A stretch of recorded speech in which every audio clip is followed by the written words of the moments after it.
मैंने धनतेरस के एक दिन पहले अपनी सारी सफाई ख़त्म कर ली थी। घर के बाहर, घर के पीछे, घर के अंदर की सारी सफाई पूरी होने के बावजूद मुझे राहत नहीं थी, क्योंकि अभी खाना बनाना था, घर के सारे काम करने थे। घर के कामों में ऐसी भी चीज़ें आती हैं जिसमें आप कुछ पकवान वगैरह बना रहे होते हैं या कुछ प्लान किया होता है, कुछ भी बस करना है, दिमाग शांत नहीं था, कुछ ना कुछ काम लगा पड़ा हुआ था। देर तक घर के काम करते हुए शरीर के टुकड़े टुकड़े हुए जा रहे थे, फिर भी मुझे राहत नहीं थी कि नहीं, कल धनतेरस है, आज ही पूरी सफाई हो जाए तो इससे अच्छा कुछ भी नहीं है, जैसा कि हम सनातनी करते हैं।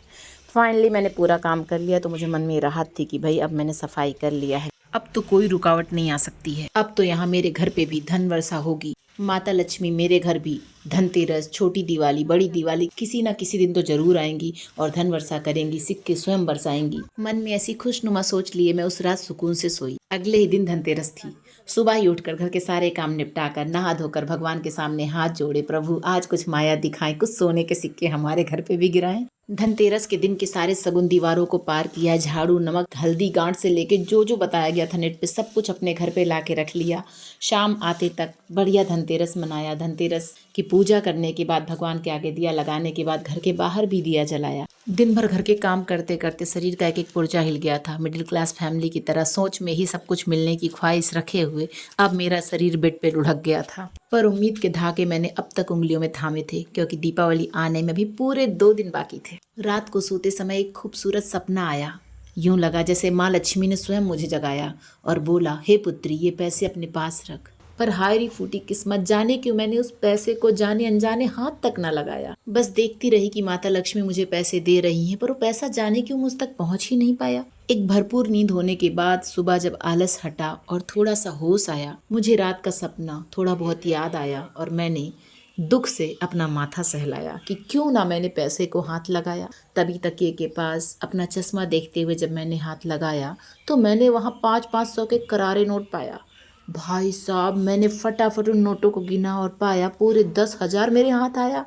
मुझे लगा मैं कोई सपना देख रही हूँ। पूरे होश में आने के लिए मैंने खुद के गालों पे 2-4 थप्पड़ लगाया। पूरे होश में आके भी जब लगा, अरे वाह, मैंने सच में 10,000 रुपये पाया।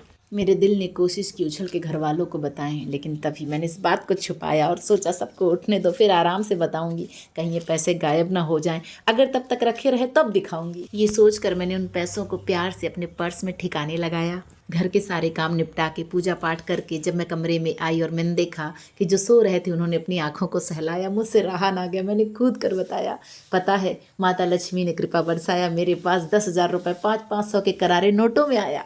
मेरी बातें सुन के पतिदेव जोर जोर से हंसने लगे। उनकी हंसी को सुनकर मेरे माथे पे बल आया। उन्होंने कहा, माता लक्ष्मी नहीं, स्वयं विष्णु भगवान ने ऑर्डर दे के पैसे मंगवाया। कहा, माता लक्ष्मी की कृपा से उमा की इच्छा खाली नहीं जानी चाहिए। हे पुत्र, तुम्हारी पत्नी को उसके तकिए के नीचे कल सुबह ही 500-500 के नोट में 10,000 रुपये मिलने चाहिए।